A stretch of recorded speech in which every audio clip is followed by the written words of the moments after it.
Student, आज हम अपनी अगली क्लास के साथ ये पढ़ने वाले हैं कि चार्ज को क्रिएट करने के मेथड्स कौन कौन से हैं, कैसे चार्जेस को क्रिएट किया जाता है। तो देखो, अभी हम स्टार्ट करने वाले हैं। सबसे पहला मेथड हम पढ़ेंगे कि बाय फ्रिक्शन। बाय फ्रिक्शन इसका मतलब है कि ये मेथड जो है इसको हम घर्षण द्वारा, ठीक है, ये करेंगे।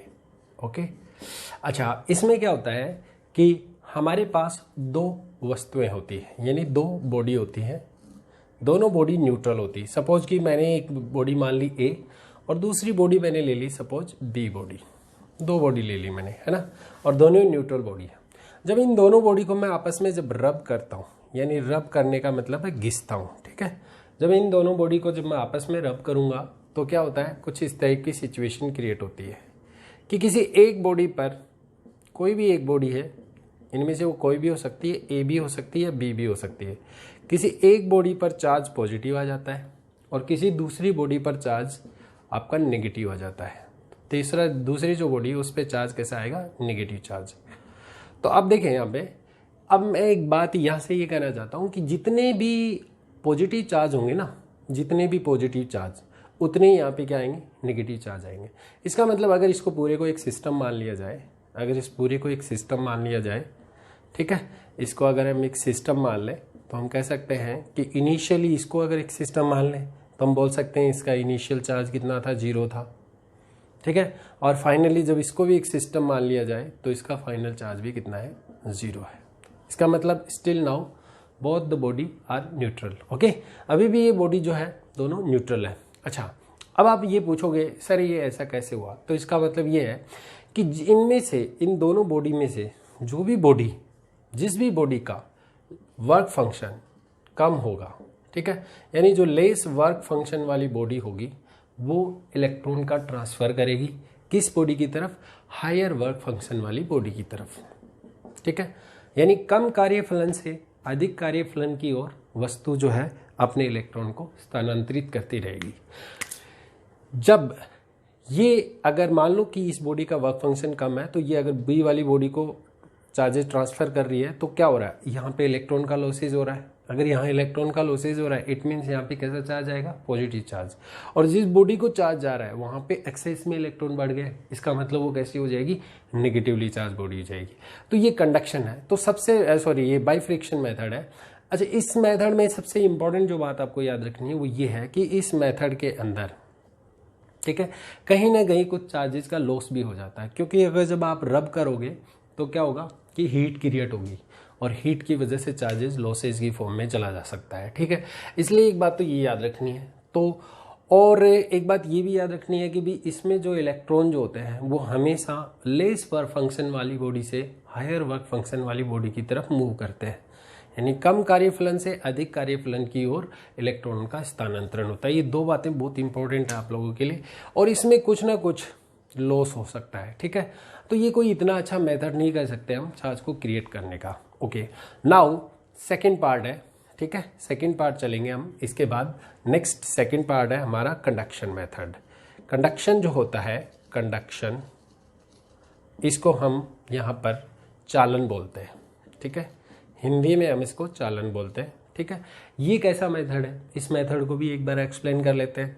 देखो क्या होता है कंडक्शन के अंदर, क्या होता है कि अगर आपके पास कोई चार्ज बॉडी है, ठीक है, सपोज दैट कि मान लो एक बॉडी ली आपने ए और वो चार्ज है, पहले से चार्ज है, ठीक है। अगर उस पर कैसे भी चार्ज हो सकता है, जरूरी नहीं कि उस पर जैसे नेगेटिव हो या पॉजिटिव, कैसा भी चार्ज हो सकता है। और किसी भी बॉडी दूसरी बॉडी को जो कि अनचार्ज है, मान लो कि ये बॉडी अनचार्ज है, तो हमें क्या करना पड़ेगा, कंडक्शन के लिए सबसे इंपॉर्टेंट बात है कि कंडक्शन के अंदर दोनों बॉडी का आपस में कांटेक्ट में आना बहुत जरूरी है।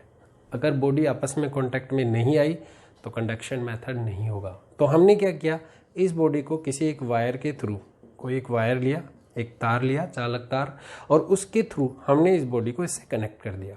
तो अब क्या होगा कि जो भी पॉजिटिव चार्ज है, ठीक है, वही पॉजिटिव चार्ज यहाँ पे ट्रांसफर होके इस वाली बॉडी पे आना स्टार्ट कर देगा।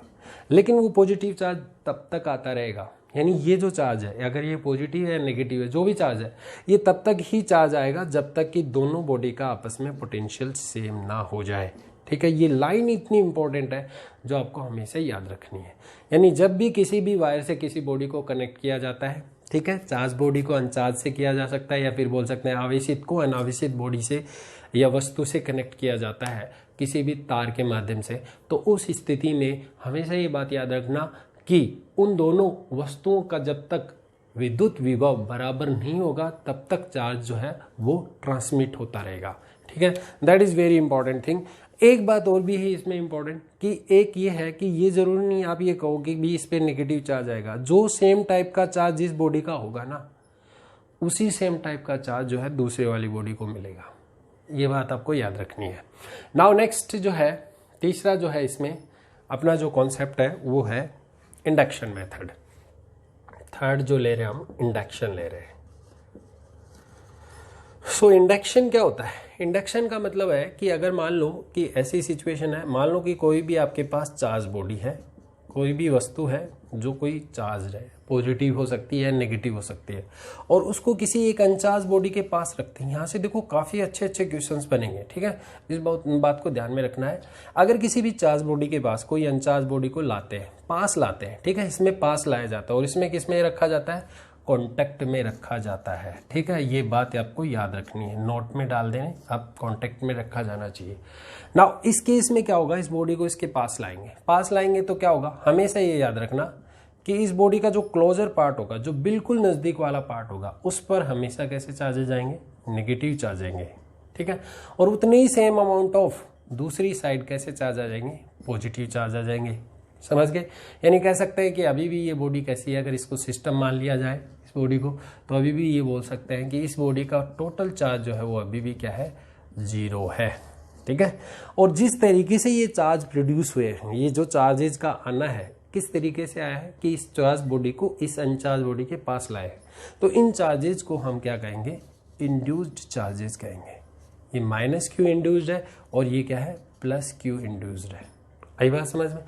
अब अगर मान लो कि आपको क्या करना है कि इनमें से इस बॉडी को पॉजिटिवली चार्ज रखना है या फिर नेगेटिवली चार्ज रखना है, तो देखो पॉजिटिवली चार्ज रखेंगे तो क्या करेंगे, ये वाला जो फर्दर फेस है नेगेटिवली चार्ज रखेंगे, तो ये जो आउटर पार्ट है यानी जो इसका फर्दरेस्ट पार्ट है उसको हम क्या कर देंगे? माँ की गोद में दे देंगे। ठीक है, तो जितना भी चार्ज होगा वो सारा का सारा इधर ट्रांसफर होकर नीचे चला जाएगा। क्यों? क्योंकि उतना ही चार्ज ये नेगेटिव अमाउंट में सप्लाई करता है ऊपर की तरफ, यानी जितने पॉजिटिव चार्ज इसको यहाँ पे जाएंगे उतने नेगेटिव चार्ज ये ट्रांसमिट कर देगा, तभी ये बॉडी न्यूट्रल हो जाएगी, ये वाला पार्ट। ठीक है, तो इस तरीके का प्रोसेस होता है। तो फाइनली आपके पास अगर ये रोड हटा दें और ये ग्राउंड का ये सिस्टम हटा दें, तो अब ये बॉडी आपके पास कैसी आ जाएगी? नेगेटिवली चार्ज हो जाएगी। ठीक है, तो कंप्लीटली जो है उस बॉडी के अंदर यूनिफॉर्मली डिस्ट्रीब्यूट हो जाएगा सारा का सारा चार्जेस। ये हमारा कौन सा मेथड है? तीसरा मेथड है जो इंडक्शन मेथड है। अच्छा, इसमें एक इंपॉर्टेंट लाइन है जो आपको ये भी याद रखनी है। क्यू इंड्यूस जो होता है यहाँ पे, उसका मैं फॉर्मूला लिख देता हूँ, क्यू 1 - 1/k। और ये फॉर्मूला आपको हमेशा दिमाग में रखना है। इससे काफ़ी सारे छोटे छोटे क्वेश्चंस जो हैं आपको पूछे जाते हैं एग्जामिनेशन में, कॉम्पिटिटिव एग्जाम में, और वो हो भी जाएंगे आपसे। के क्या है यहाँ पे? क्यू इंड्यूस जो है वो आपका प्रेरित आवेश है। क्यू क्या है? जो चार्ज आपने दिया है। और के क्या है यहाँ पे? डाइलेक्ट्रिक कांस्टेंट है। इसका मतलब ये क्या है? आपका पैरावैद्युतांक है। ठीक है, और ये सारी चीज़ें जो है इस पर डिपेंड करती हैं के पे। अब मान लो कि मैं इस पर बेस्ड 1-2 क्वेश्चन बना दूं छोटे छोटे, ठीक है, वो आप देखें, फिर उसके बाद हम इसको डिटेल में 2-4 क्वेश्चन लेंगे और उसके बाद देखते चलेंगे। तो देखो, सबसे पहला जो है इसमें इंपॉर्टेंट पार्ट है, सपोज दैट कि मान लो कि मैंने ऐसा कुछ किया, मान लो कि मुझे पता है, जैसे कि मैं के बारे में बता दूं आपको, एयर के केस की बात की जाए, अगर एयर की बात की जाए तो के की वैल्यू आपकी 1 होती है। ठीक है, अगर के की वैल्यू 1 होगी तो क्यू इंड्यूस की वैल्यू कितनी हो जाएगी? यहाँ पे देखो इस फॉर्मूले में पुट करो, कितना आ जाएगा? 1/1/1। ठीक है, तो 1 - 1 0, तो क्यू इंड्यूस की वैल्यू क्यू के इक्वल आ जाएगी। मतलब जितना चार्ज आप इस बॉडी के पास ला रहे हो उतना इंड्यूस चार्ज यहाँ पे क्रिएट हो जाएगा। Now next one is second part. अगर आपके पास मान लो कोई इंसुलेटेड मीडियम है, इंसुलेटेड मीडियम, ठीक है, कोई अचालक माध्यम है, उस केस में के की वैल्यू आपके पास हमेशा ये याद रखना 1 से ज़्यादा होती है। इस केस में के की वैल्यू हमेशा 1 से ज़्यादा होती है। यहाँ से भी क्वेश्चन बन सकते हैं। अगर ये वैल्यू क्यू की वैल्यू 1 से ज़्यादा है तो आपको पता है 1 माइनस 1/k यानी 1/1 से ज़्यादा, तो 1/1 से ज़्यादा मतलब 1 से कम, तो 1 माइनस कुछ पॉजिटिव वैल्यू मिलेगी, है कि नहीं, तो वो कुछ कम होके मिलेगी, इस क्यू के इक्वल भी नहीं मिलेगी बट इससे थोड़ी कम मिलेगी। ओके, तो यहाँ से वैल्यू मिल जाएगी। तीसरा केस हम यहाँ पे ले रहे हैं, तीसरा case, third case which is very important. अगर मान लो आपके पास कोई मेटल है यानी कोई कंडक्टर है, ठीक है, तो उस केस में आपको पता है डाइलेक्ट्रिक कांस्टेंट की वैल्यू इन्फिनिटी होती है। और ये बात बहुत इंपॉर्टेंट है, ठीक है, ये पूछे भी जाते हैं कि कोई मेटल डाल दी जाए या फिर मेटल ले ले दोनों, तो उस केस में इंड्यूस चार्ज कितना होगा, बिल्कुल कुछ नहीं होगा, ठीक है, इंड्यूस चार्ज होगा ही नहीं, मतलब क्या होगी, उसकी दुनिया जीरो होगी। सॉरी, कितना होगा यहाँ पे, सॉरी ये पहले वाले केस में जीरो होगा, ठीक है, और इस वाले केस में कितना होगा, इंड्यूस चार्ज क्यू के इक्वल होगा। ये बात आपको याद रखनी है, ठीक है, क्योंकि के की वैल्यू जब हम यहाँ पे 1 पुट करेंगे तो 1/1 माइनस 1 कितना होगा, 0, और ये 0 इंटू समथिंग 0 हो जाएगा। और अगर इन्फिनिटी लिया तो जो चार्ज आपने दिया है उस बॉडी को उतना ही चार्ज उसमें आ जाएगा। तो ये बहुत इंपॉर्टेंट यहाँ पे केस है और इस केस को आपको ध्यान रखना पड़ेगा क्योंकि इस पे बेस्ड काफ़ी सारी चीज़ें आपसे पूछी जाती है। अब मैं 2-4 न्यूमेरिकल लेता हूँ, ठीक है, इन पे बेस्ड 1-2 क्वेश्चन लेता हूँ, ठीक है, ताकि आपको और अच्छे से ये कॉन्सेप्ट क्लियर हो जाए। तो अब हम स्टार्ट करेंगे। सबसे पहले मैं आपको यहाँ पे फ्रिक्शन का तो कोई ज़्यादा सा रोल नहीं है बट फिर भी एक क्वेश्चन लेते हैं। अगर आपसे पूछा जाए कि भाई, अगर बोला जाए कि इन तीनों विधियों में से सबसे इम्पॉर्टेंट विधि कौन सी है, तो मैं नोट में डाल देता हूँ और आप ये बात हमेशा याद रख ले, ठीक है। यानी इन तीनों विधियों में से सबसे इम्पॉर्टेंट जो विधि है वो आपकी है इंडक्शन। आप ये याद रख लें, induction is the most important method to create the charge on the body. क्यों है इंडक्शन, इसका कारण मैं बताता हूँ। रीजन मैं यहाँ लिख देता हूँ, थोड़ा थोड़ा आप याद रख लें। देखो, रीजन में सबसे इंपॉर्टेंट बात यह है कि इंडक्शन मेथड इसलिए अच्छा है, एक तो इंडक्शन मेथड से खास बात यह है कि जो चार्ज बॉडी लेके आ रहे हो ना, उससे आप एक या एक से ज़्यादा बॉडी को चार्ज कर सकते हो। That is very important. और किसी भी मेथड से ऐसा नहीं होता कि एक चार्ज बॉडी से बहुत सारी जो है अनचार्ज बॉडी को चार्ज किया जा सकता है। इसलिए इंडक्शन सबसे इंपॉर्टेंट मेथड होता है। और इसलिए भी होता है क्योंकि इसमें क्या कर सकते हैं कि हम लिख देते हैं यहाँ पे number of uncharged body can be charged by the charged body, can be charged by the single charged body लिख देते, सिंगल चार्ज्ड बॉडी, ठीक है। पॉज करके आप ये चीज़ें लिख लें।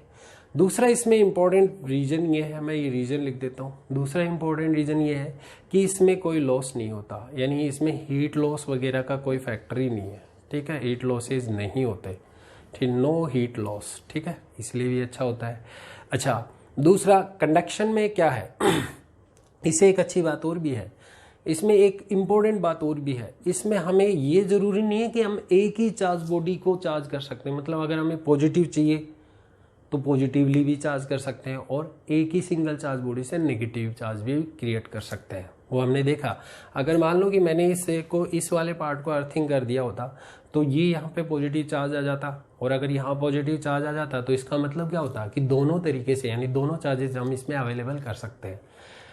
तो ये इसलिए इंपॉर्टेंट मेथड है। जबकि कंडक्शन क्यों नहीं है, कंडक्शन में क्या होता है कि अगर आप जैसे पॉजिटिव चार्ज दोगे ना तो दूसरे वाली बॉडी भी पॉजिटिवली चार्ज होगी, बहुत इंपॉर्टेंट लाइन है, और नेगेटिव चार्ज दोगे तो नेगेटिव ही चार्ज होगी अगर उसको वायर से कनेक्ट कर दिया। ये बात आपको याद रखनी है, ठीक है। लेकिन इसमें क्या है कि हम दोनों टाइप के चार्जेस जो है यहाँ से क्रिएट कर सकते हैं, इसलिए सबसे इंपॉर्टेंट मेथड होता है। तो एक क्वेश्चन तो यही बन गया आपका, क्यों इसको इंपॉर्टेंट होता है। इनसे भी 2-4 क्वेश्चन यहाँ से बन सकते हैं, यहाँ ऑप्शन डाल देगा और ऑप्शन से जो है ये भी चीज़ें आपको समझ में आ सकती हैं। नाउ नेक्स्ट जो है एग्जाम्पल है यहाँ पे और जो है 1-2 चीज़ें और देख लेते हैं। अब एक और एग्जाम्पल लेता हूँ, मैं एक एग्जाम्पल और ले लेता हूँ, थोड़ा सा हम लिख लेंगे क्योंकि मैं एक फ्लो चार्ट बनाऊंगा, उस फ्लो चार्ट से ही आपको क्वेश्चन जो है लिखना है। ऐसा है कि मान लो कि आपके पास ऐसी सिचुएशन, मान लो कि आपके पास 2 स्पेयर है ए और बी, 2 गोले हैं, एक समान गोले, आइडेंटिकल है, ठीक है, शेप और साइज में दोनों आइडेंटिकल है। अब क्या होता है कि अगर मान लो कि मैंने इस बॉडी को क्या किया, यहाँ से कुछ चार्ज दे दिया। क्यों चार्ज दे दिया, और इस बॉडी को मैंने सपोज दैट -3q चार्ज दे दिया, ठीक है। अब मैं क्या करता हूँ, एक और मेरे पास गोला है, ये एक और गोला है, ठीक है, तीसरा गोला है।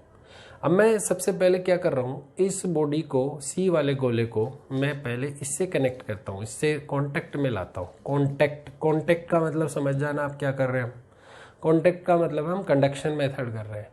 कांटेक्ट में लाएंगे तो आपको पता है कि चार्जेस का डिस्ट्रीब्यूशन पक्का होगा, क्योंकि अभी इस बॉडी पे चार्ज कितना है, अगर मैं यहाँ पे लिखूँ क्यू सी की वैल्यू तो 0 है क्योंकि अनचार्ज है। उसके बाद इस पे चार्ज कितना आएगा, चार्ज हमेशा हाफ अमाउंट में बढ़ जाएगा। तो इस बॉडी पे अब चार्ज कितना आ जाएगा, इस बॉडी पे मैं लिख रहा हूँ डायरेक्ट q/2 होगा, और इस बॉडी पे भी चार्ज q/2, दोनों का सम कितना हो गया, q हो गया। क्योंकि आइसोलेटेड सिस्टम है, पूरे को सिस्टम मान लेंगे तो इनिशियल चार्ज फाइनल चार्ज के इक्वल होना चाहिए।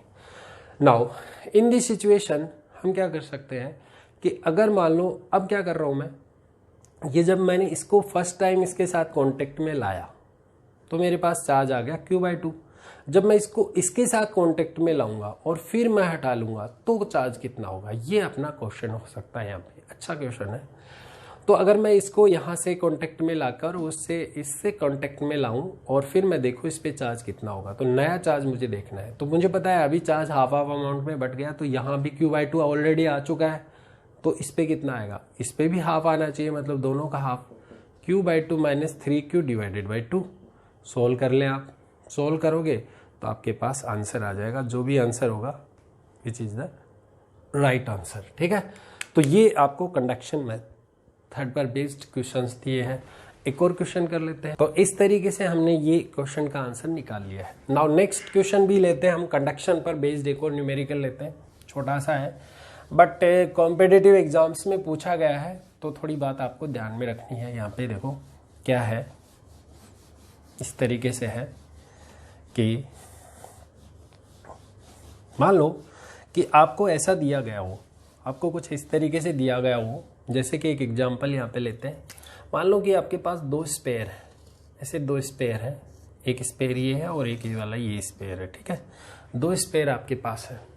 अब इन स्पेयर को क्या किया हमने, इस बॉडी पे चार्ज शुरुआत के अंदर जो है, इस बॉडी पे चार्ज +q चार्ज था और ये बॉडी थी न्यूट्रल आपकी, न्यूट्रल मीन्स ये अभी उदासीन है, ठीक है। जब ये उदासीन है इसका मतलब इस बॉडी पे कोई चार्ज ही नहीं है, इसका मतलब इनिशियली इस पे चार्ज कितना है, 0 है, यानी ये बी बॉडी ये ए बॉडी है, तो यहाँ पे चार्ज क्यू भी कितना है, 0 है। अब मैं क्या कर रहा हूँ इस सिचुएशन के अंदर, क्या करता हूँ कि मैं यहाँ से किसी वायर के थ्रू इसको कनेक्ट कर देता हूँ।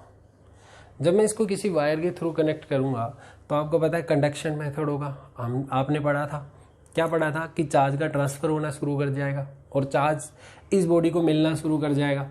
तो अब क्या होगा कि इस बॉडी पे जैसे जैसे ये चार्ज मैं दे रहा हूँ तो ये बॉडी पे आ जाएगा। मान लेते हैं किसी पर्टिकुलर इंस्टेंट ऑफ टाइम पर इस बॉडी पे चार्ज q1 हो गया और इस बॉडी पे चार्ज q2 हो गया, है कि नहीं। और जबकि क्वेश्चन में ये बोला गया है कि दोनों गोले या स्पेयर साइज में या आकार में सेम है, आकार में समान है, ठीक है। ये लाइन बहुत इंपॉर्टेंट है जो आपको याद देखनी है। अगर ये आकार में समान है इसका मतलब क्या है कि जो चार्ज का डिस्ट्रीब्यूशन होगा वो इक्वल अमाउंट में होगा। तो कुल मिला के मैं बोल सकता हूँ, मुझे पता है कि दोनों का अगर सिस्टम मान लिया गया है तो इनिशियल चार्ज कितना था जब इसको वायर से कनेक्ट नहीं किया था, केवल क्यू था, केवल इस बॉडी का था, इसका नहीं था। और जब मैंने इसको कनेक्ट कर दिया किसी वायर से तो मेरा फाइनल चार्ज कितना हो गया, Q1 + Q2 हो गया। अब यहाँ से इंपॉर्टेंट लाइन ये है क्योंकि दोनों बॉडी आपस में क्या है, आकार में समान है, इसका मतलब क्या कहेंगे हम, Q1 जो है वो किसके इक्वल है, Q2 के इक्वल है। अगर Q1 Q2 के इक्वल है तो Q फाइनल कितना होगा, Q फाइनल को मैं लिख सकता हूँ 2Q1, यस और नो। और कंजर्वेशन की प्रॉपर्टी से हम लिख सकते हैं कि Q इनिशियल जो है वो किसके इक्वल है, Q फाइनल के। So finally we will get the result, कितना आएगा, Q = 2Q1। सो Q1 की वैल्यू यहाँ से आ जाएगी Q/2, यानी Q/2। तो Q2 भी कितना होगा, Q/2 होगा। तो चार्ज जो है वो हाफ अमाउंट में क्या हो गया, बट गया है, जब किसी वायर से कनेक्ट नहीं किया गया था और करने के बाद ये वाली सिचुएशन में एक ये प्रॉब्लम आपको बन गई। तो आप ये प्रॉब्लम साइड बाय साइड लिखते चलें, वीडियो को पॉज करें और देखें किस तरीके से, और अपने तरीके से नोट्स बनाएं। उससे बेस्ट दुनिया में कुछ नहीं है, ठीक है। जो नोट्स आपने अपने बनाए हैं वो जब आप पढ़ोगे तो आपको जो है और नोट्स के कंपैरिजन में एफिशिएंसी ज़्यादा नज़र आएगी और आप बेहतर तरीके से उनको खुद स्टडी कर सकते हो, क्योंकि वो आपके अपने द्वारा लिखे गए हैं। तो इसलिए जो नोट्स होंगे, क्योंकि आप इतने बड़े हो चुके हो कि नोट्स बना सकते हो, और अपने नोट्स खुद तैयार करो। फिर हम 4-5 प्रॉब्लम लेके आएंगे इस पे बेस्ड, और उन प्रॉब्लम को भी आपको पहले सोल्व करना है। देखो, जब भी मैं प्रॉब्लम दूंगा तो आपको वीडियो को पॉज करना है, वीडियो को पॉज करने के बाद खुद ट्राई करना है, ठीक है।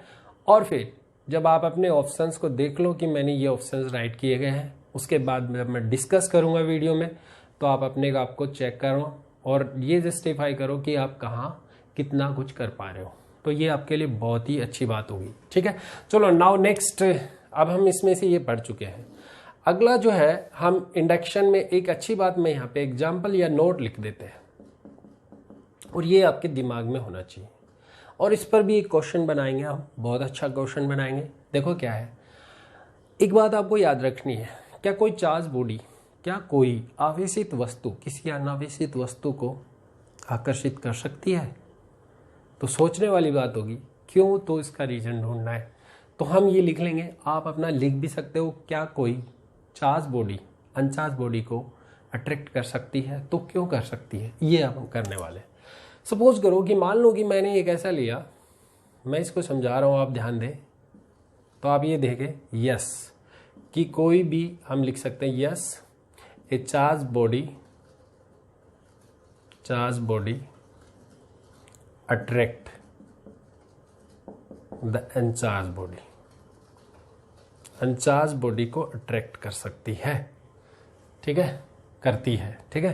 कैसे करेगी, इसको मैं एग्जाम्पल से समझाता हूँ, डिटेल में समझते हैं, ठीक है। चलो मान लो कि ऐसा कर लिया मैंने, एक चार्ज बॉडी ले ली, प्लस चार्ज है उस बॉडी में, और दूसरी बॉडी मैंने कुछ रेंडम शेप की ऐसी कैसी कोई बॉडी ले ली, ठीक है। अब मैं क्या करता हूँ, इस चार्ज बॉडी को इसके पास लाता हूँ। जब इसके पास लाऊंगा तो देखना आप, इस वाले सरफेस पे कैसे चार्जेस आएंगे, नेगेटिव जो क्लोजर पार्ट होगा, और क्योंकि इंडक्शन की वजह से, और इस वाले सरफेस पे कैसे चार्ज आएगा, पॉजिटिव चार्ज आएगा। अब आप देखें कि अगर मैं मान लूँ, क्योंकि आगे हम पढ़ेंगे कि कूलॉम्स लॉ के बारे में, उसके लिए एक मैं छोटी सी बात यहीं पे लेना चाहता हूँ कि कूलॉम्स लॉ में आपने ये पढ़ा था कि फोर्स जो है वो इनवर्सली प्रोपोर्शनल होता है स्क्वायर ऑफ द डिस्टेंस के, जब दो चार्जेस आपको गिवन होते हैं। तो यहाँ से देखो, ये फॉर्मूले से हम थोड़ा सा इसको मैथमेटिकली डिराइव कर लेते हैं। अब देखो, पॉजिटिव और नेगेटिव चार्ज को देखो आप, ठीक है, इन दोनों के बीच में क्या होगा, अट्रैक्शन होगा। जबकि इधर देखो, पॉजिटिव और इस पॉजिटिव के देखो, इन दोनों के बीच में रिपल्सन होगा। अब इनमें से देखो, ये वाली डिस्टेंस देखो, पॉजिटिव और नेगेटिव के चार्ज के बीच की डिस्टेंस को मैं R1 मान लूँ, इसको मैंने R2 लेट कर लिया। तो अब देखें कि यहाँ पे R2 क्या R1 से ग्रेटर है? बिल्कुल है। अगर R2 R1 से ग्रेटर है, इसका मतलब क्या हुआ कि मतलब ये हुआ कि अगर इनका रेसिप्रोकल करें तो 1/R1 जो है 1/R2 से ग्रेटर होगा, और उसका स्क्वायर भी क्या होगा, इससे ग्रेटर होगा। यस और नो? तो इसका मतलब इन दोनों के बीच में कौन सा फोर्स लग रहा है, इस पॉजिटिव नेगेटिव के बीच में अट्रैक्टिव, और इस पॉजिटिव पॉजिटिव के बीच में रिपल्सिव। तो कुल मिला के हम बोल सकते हैं कि इस केस में कि ये वाली वैल्यू जो है R1 स्क्वायर, ये R1 स्क्वायर 1/R1 स्क्वायर जो है इससे ज़्यादा है। तो इसका मतलब अट्रैक्टिव फोर्स जो है वो रिपल्सिव फोर्स से ज़्यादा है। तो कुल मिला के हम बोल सकते हैं कि अगर अट्रैक्टिव फोर्स रिपल्सिव फोर्स से ज़्यादा है तो क्या करती है, कोई भी चार्ज बॉडी किसी अनचार्ज बॉडी को अट्रैक्ट करती है, ठीक है, ध्यान रखना, हमेशा अट्रैक्ट करती है, न्यूट्रल बॉडी को अट्रैक्ट करती है, ओके। और उससे नेगेटिवली चार्ज बॉडी को भी अट्रैक्ट करती है। तो एक एग्जाम्पल लेते हैं हम, बहुत अच्छा एग्जाम्पल है, वो आप देखें, इंडक्शन मेथड से रिलेटेड है।